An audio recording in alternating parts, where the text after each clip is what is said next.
अस्सलाम वालेकुम, welcome to Farooqui vlogs.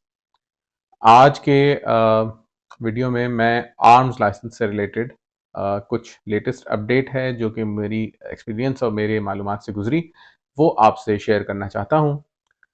और वीडियो को बाकायदा शुरू करने से पहले आप लोगों से रिक्वेस्ट करूंगा कि चैनल को सब्सक्राइब ज़रूर कीजिएगा जिन्होंने नहीं किया है, और जिन लोगों ने किया है उनका तहे दिल से शुक्रगुजार हूँ। जिन लोगों ने मुझे कमेंट्स करते हैं उनका भी बेहद शुक्रिया, और मुझे सजेशंस देते रहते हैं, मुख्तलिफ तजावीज़ देते रहते हैं कि आप जो हैं वो मुख्तलिफ टॉपिक्स के ऊपर वीडियोस बनाएं। उनका भी बेहद शुक्रिया, ताकि कि वो इंटरेक्ट करते हैं। और वीडियो अगर पसंद आए तो शेयर ज़रूर कीजिएगा, लाइक कीजिएगा और दुआओं में याद रखिएगा। आर्म्स लाइसेंस जो सिंध के हैं वो उमूमी तौर पे वो बंद हैं सब लोगों के लिए, जनरल पब्लिक के लिए। लेकिन अभी भी एक रास्ता मौजूद है जिसमें आर्म्स लाइसेंस इशू हो रहे हैं, और लीगल वे में हो रहे हैं। इसमें कोई कबाहत नहीं है।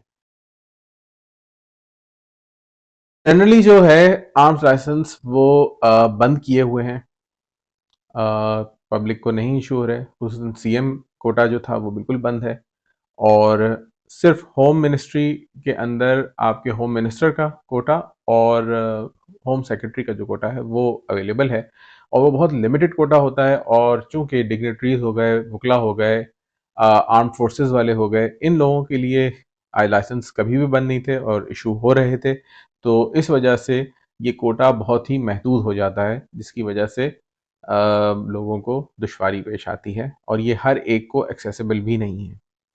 अलबत्ता आर्म्स लाइसेंस बनाने के जो प्रोसीजर है उसके अंदर मैंने एक वीडियो में आपसे जिक्र किया था कि जो एंटीसीडेंट्स चेक होते हैं, जिसमें सीआरओ है और इस तरह का जो क्रिमिनल रिकॉर्ड वगैरह चेक होता है, उसके अंदर बड़ी एक लंबी चीज पैदा कर दी गई थी, जिसको मैंने फॉर्म्स के जरिए बताया था कि वो फॉर्म है और उसको फिल करें, और उसमें बहुत लंबी चौड़ी डिटेल डाल के उसके बाद आप जमा कराएं तो आपको मिलेगा। लेकिन मैं इसके अंदर अपनी ही तस्वीर करता हूं कि ये जो प्रोसीजर है, अगर देखा जाए तो वो फॉर्म ही मुश्किल है खाली। इसके अलावा जो आगे जो प्रोसीजर है वो स्पेशल ब्रांच ने बड़ा आसान कर दिया है। यानी मैं अगर शुरू से स्टार्ट करूं कि लाइसेंस बनता कैसे है, तो पहली बात तो ये होती है कि लाइसेंस जब आप फॉर्म फिल करके होम डिपार्टमेंट में जमा कराते हैं, या अपने कंसर्न इदारे में जमा कराते हैं, अगर किसी आप इदारे में होते हैं, तो वहां से वो जाता है होम मिनिस्टर या होम सेक्रेटरी, या पहले जैसे चीफ मिनिस्टर के पास जाता था, या कंसर्न जिनके पास कोटा है उनके पास जाता है। वहां से एक कंसोलिडेटेड समरी बनी हुई आती है जिसमें कई लोगों के नाम होते हैं, स्पेशली एक बंदे का नाम नहीं होता बल्कि कई अफराद के नाम होते हैं जो कि लाइसेंस अप्लाई कर रहे होते हैं। उनके शनाख्ती कार्ड नंबर और लेजर नंबर या जो भी चीज होती है वो लिखी हुई होती है। जब वो समरी आपके पास आ जाती है, आप वो दोबारा होम डिपार्टमेंट लेके जाते हैं समरी। वहां पर आप जो है आ, उसे जमा कराते हैं, मतलब दिखाते हैं। तो उसकी बेस पे आपको जो होम डिपार्टमेंट है वो एक लेटर इशू करता है, जो कि स्पेशल ब्रांच से राब्ता करने के लिए होता है और स्पेशल ब्रांच में जमा कराने के लिए होता है। वहां पे जाके आप जो है अपना सीआरओ करवाते हैं, या अपना जो एंटीसीडेंट्स है उनको चेक करवाते हैं कि आप पे कोई क्रिमिनल रिकॉर्ड तो नहीं है। इसकी तस्दीक के लिए ये होता है। तो वो लेटर जब आप लेके होम डिपार्टमेंट का स्पेशल ब्रांच जाते हैं केमाड़ी पे, वहां पे आपको एक और फॉर्म मिलता है। वो फॉर्म आप फिल करें, उसके साथ जितने भी डॉक्यूमेंट्स रिक्वायर्ड हैं, जिसमें खास तौर पे आपके एजुकेशनल डॉक्यूमेंट्स हो गए, आपके डिपार्टमेंटल डॉक्यूमेंट्स हो गए, आपकी डिग्री वगैरह आपने कोई ली हुई है तो डिग्री की कॉपी अटैच कर दें। इसके अलावा एक एफिडेविट है, वही एफिडेविट जो कि आपको लाइसेंस लेते हुए लेना होता है, अंडरटेकिंग के तौर पे वो देना होता है। इसके अलावा दो विटनेसेस के शनाख्ती कार्ड लगाने होते हैं, जो कि आपके रिलेटिव हों तो बेहतर है, क्योंकि उनके कॉन्टैक्ट नंबर से उनको कांटेक्ट किया जाता है और आपके बारे में मालूमात की जाती है। जब आप ये फॉर्म जमा कराते हैं स्पेशल ब्रांच में, स्पेशल ब्रांच में एक इन्वेस्टिगेशन ऑफिसर के पास ही चला जाता है, जो आर्म सेक्शन के होते हैं। वो पर्सनली इंक्वायरी कंडक्ट कराते हैं, इंटेलिजेंस से भी कराते हैं, सीआरओ भी निकलवाते हैं उनका खुद ही।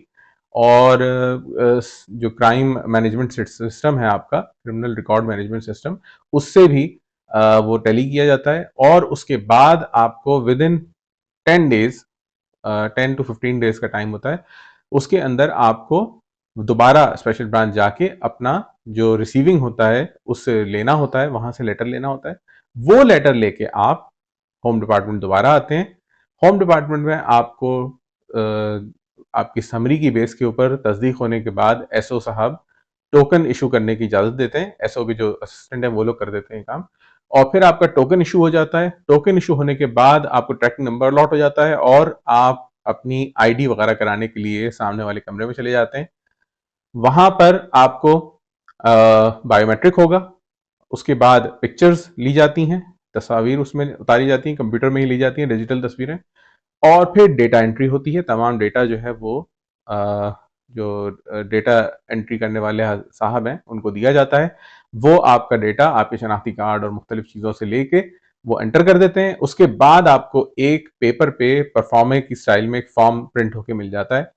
वो फॉर्म आप दस्तखत करते हैं, उसके ऊपर अपने हाथ से दस्तखत करेंगे, और इसके साथ चालान वगैरह जो होता है वो लगाया जाता है। फीसेस का स्ट्रक्चर मैं ऑलरेडी चैनल पर बता चुका हूँ क्या है, ऑल पाकिस्तान के लिए और लोकल जो सिंध का है उसके लिए क्या है। वो सब लेके आप दोबारा इसको जो है वो एसओ साहब के पास जाके उसको तस्दीक कराते हैं कि ये एक्सेप्टेबल है, और कंप्यूटर सेक्शन में इसे जमा करा देते हैं। कंप्यूटर सेक्शन में जमा होने के बाद आपको कम से कम 2 से 5 दिन का टाइम दिया जाता है कि आपके लाइसेंस की बुक जो है वो प्रिंट होके आपके हाथ में मिल जाएगी। उसके बाद आप 2 से 5 दिन के बाद जाएं और अपनी बुक को प्रिंट करा लें, और जो एक टोकन की स्लिप होगी आपके पास वो टोकन वो लेके रख लेंगे। तो ये सब जो प्रोसीजर है, अगर देखा जाए तो मैं अपनी तस्दीक करना चाहूंगा इसके अंदर कि स्पेशल ब्रांच ने खास तौर पे ये स्टेप बहुत अच्छा लिया। ये वन विंडो ऑपरेशन कर दिया कि वो आपका लेटर लेकर, फॉर्म तो बहुत लेंदी फिल होता है, लेकिन वो फॉर्म लेंदी फिल होने के बाद आपको जो है आसानी मिल जाती है कि आपको सीआईए सीआरओ पे नहीं जाना पड़ता, बल्कि वहीं से वो सीआरओ कंडक्ट होता है और तमाम इन्वेस्टिगेशन होकर आपको लेटर मिल जाता है। तमाम चीज़ों की मैं तस्वीर जो है वो पोस्ट पे भी लगा दूंगा, अपनी व्हाट्सएप के पोस्ट पे भी लगा देंगे, और इसके अंदर भी लगा देंगे आपके पेज के ऊपर, और यूट्यूब की पोस्ट के ऊपर भी लगा दूंगा, ताकि आप लोग देख के उसे समझ सकें। उम्मीद है आज के वीडियो में जो बातें मैंने कही हैं वो आपके काम की होंगी और आपको यकीनन पसंद आई होंगी। इंशाल्लाह नेक्स्ट वीडियो में आपसे मुलाकात होगी।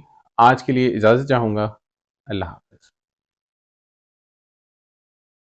जिन लोगों को अपना आर्म्ड लाइसेंस अगर बनवाना है, तो मुझे आप ईमेल पे जो है वो राब्ता कर सकते हैं। मेरा कोई अपना पर्सनल इंटरेस्ट नहीं है इसके अंदर, लेकिन एक हेल्प के तौर पे, और यानी कि लोगों की मदद के लिए जिन लोगों को बनवाना हो, तो वो रेफरेंस हम ईमेल में मैं शेयर कर रहा हूँ। मैं अपना ईमेल इसमें नीचे डाल दूंगा वीडियो में। आप उस पर ईमेल करके जो डिटेल्स रिक्वायर्ड होंगी मैं आपको बता दूंगा। वो आप दे के फिर बाकी तफसीलात जो हैं वो उसके अंदर हम डिस्कस करेंगे।